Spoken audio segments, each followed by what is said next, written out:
Today's Answering the Call. And our session today is how to become more open to my true potential. How to become more open to my true potential. And as we get started, if you're here live, please say hi in the comments. Love knowing that you're here. If you have any comments, questions, please ask them or comment, and I will comment back. And if you're watching this on replay, please put in hashtag replay. I love knowing that you're here. And I'm Peggy O'Neill. I'm the founder of this group, Answering the Call. And what we're here to do is answering that call, that sense of longing that we have, that if we feel anything's missing in our lives, that's a longing. And it's actually coming, of course, from within us. And rather than what most of us are conditioned to do, which is go seek something out there to fill us up here, that we turn around and realize, oh, what we're already seeking is already here. And then the second aspect to that is once we experience that, oh, I already am fulfilled and happy and peaceful and loving, then how do I want to uniquely express who I truly am in the world?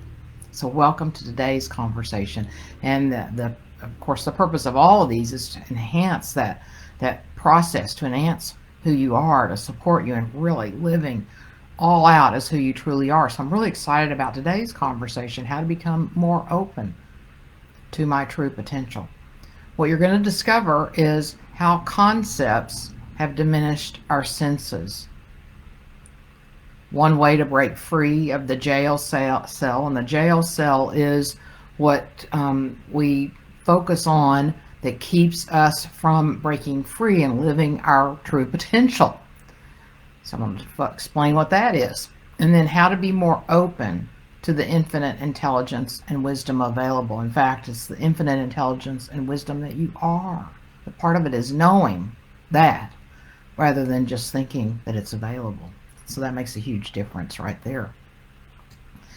So I'm going to see if anybody's here yet. Okay. So how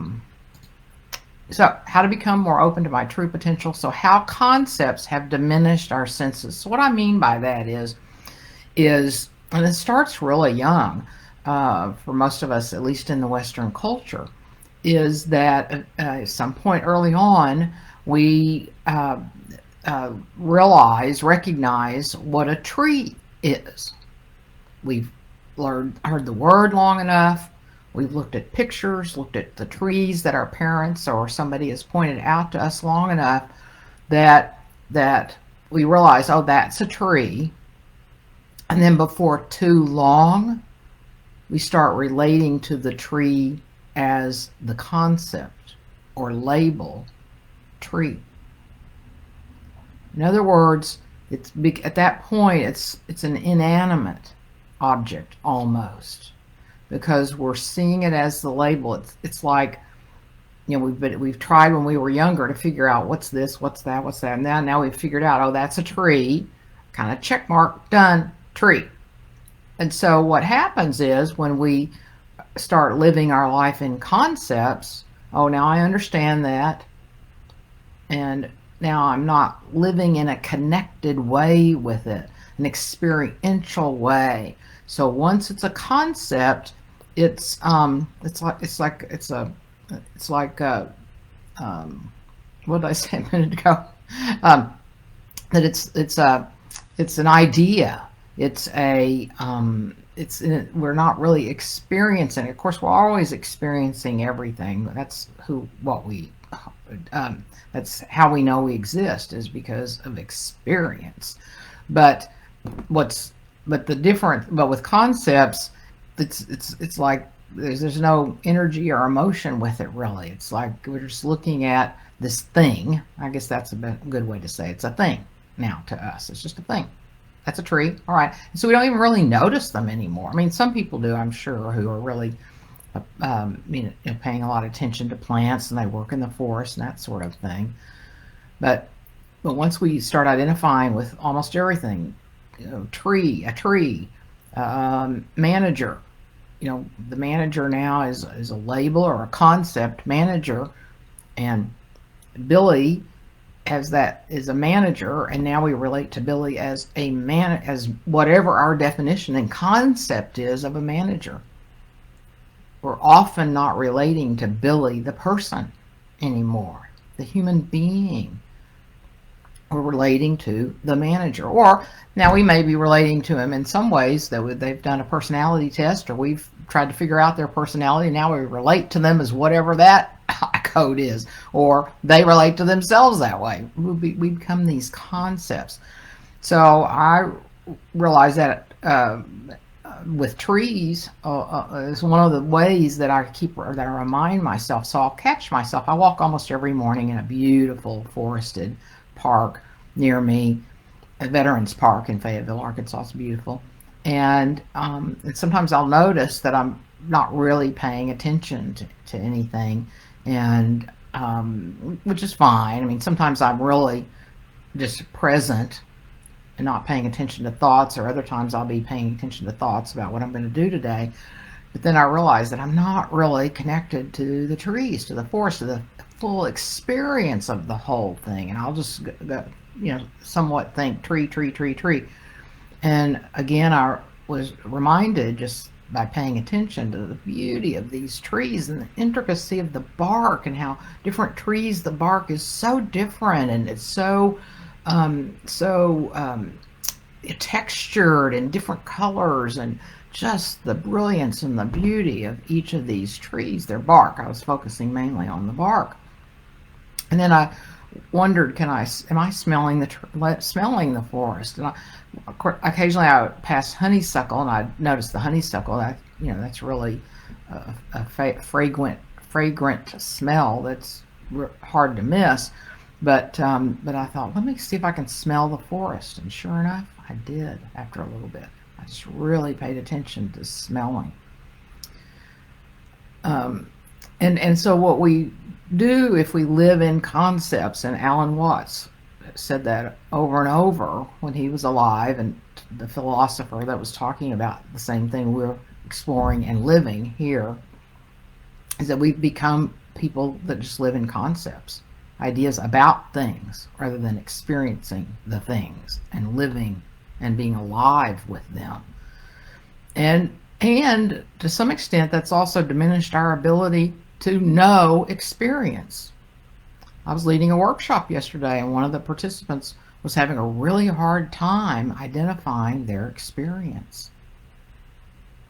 A really hard time, because we've become so conditioned again to think about things. We think about things, we study things, we learn things until we can pass a test.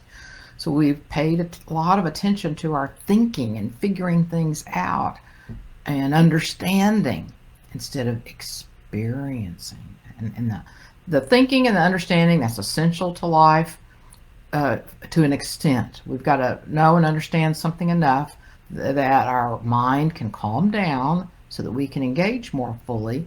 But when we stay there all the time in the thinking and understanding, then we've detached ourselves. In our experience, we can't ever detach ourselves. But we've detached ourselves from the experience of living, or the experience of knowing even our experience. So a lot of people really just aren't even connected to their experience of life, because they're so much paying attention to thinking. And Joseph Campbell said that when people talk about that they want more meaning and purpose in their lives, what he thinks is that we're screaming for, my word, screaming for aliveness. And then what this person in the workshop was struggling with yesterday, experience. That's aliveness, experience. It's what we want more of, the experience of life. So that's how concepts have diminished our senses. I hope that makes sense, that we're so much into thinking. People say in our heads, but I'm trying to be, I don't want to just go to that. I'm trying to make the distinction that that's our thinking and our trying to understand that takes us away from experience. And that's how most people spend most of their time in life.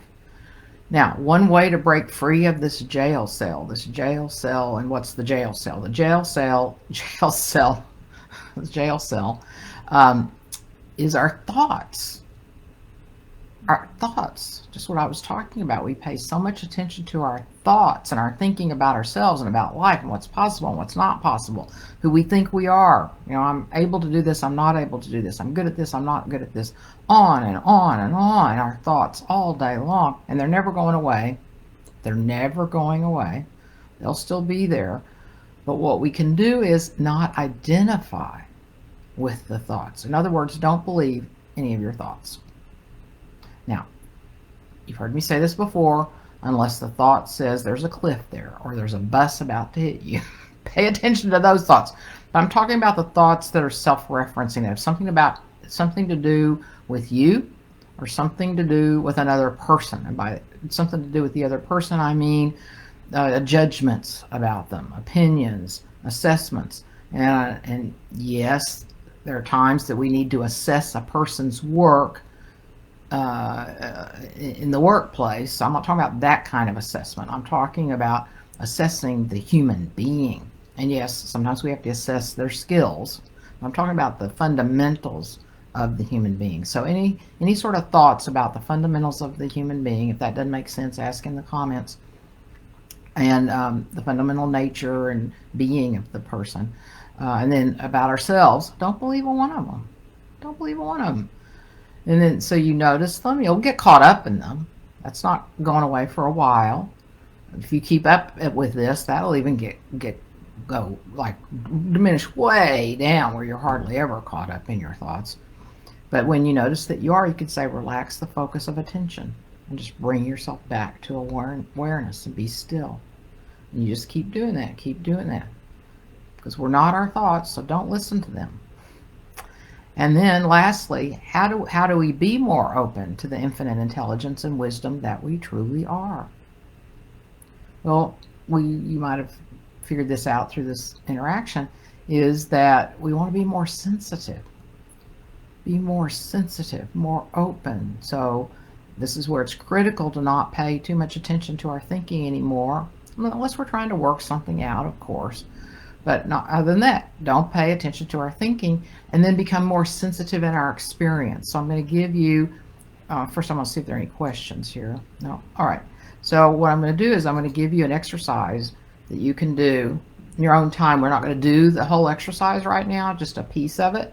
And then you can do this on your own time, and helps your body be more sensitive, be more alive, what we're asking for. We've so much also diminished just our experience of our bds, because we're so, I'll go ahead and say it, in our heads. We're so in our heads that we're often detached from our bodies. People go to the gym and are again in this beautiful forest wearing headsets. So we're not paying attention to our bodies. We're not connected in experience with our bodies. So here's the exercise. I call it a tapping exercise. Just lost it. Where is it? Okay, here we go. So what you want to do is gently slap different parts of your body briskly. That'll help you reestablish a sense of a body with skin sensation. So you pay attention to the sensation in each area, even if it feels blank or numb or painful. And while you're doing this, say this is A. Say this is A head, or this is A neck, not mine, because it's not mine. It's we don't own it, and so say this is A neck, so that we don't get our identify with that. We don't want to identify with it. We want to just experience this being that we are. So say this is A head, this is A neck, this is A hand. I welcome you back. So one place to, so I'll come back to that. So put your full awareness into the region of your body wherever you're tapping, and then do maybe 10, 15, 20 seconds for each place on your body. So for example, you would do it this way. You would tap like the back of your hand. I want to make sure you can see me. Tap, say this is A back of my hand. This is A hand, or you can say hand. This is A hand. This is a hand. You don't have to say it once. This is a hand. Welcome back. This is a hand. Welcome back. And then you do that with other parts of the palms of your hands. This is a palm. Welcome back. This is a palm. Welcome back. When people in the praxis have done this, when I've done this, it's just, we feel so alive and so ready to engage with the world in a different way. It's so invigorating, and it helps us then feel more expansive and more experiencing the fullness and richness and energy of our body. It helps us be energized. So you can do the backs of your hands. So I'll go through each one. You can write these down or listen to this again. So you do the backs of your hands, the palms, your wrist, both sides of your face,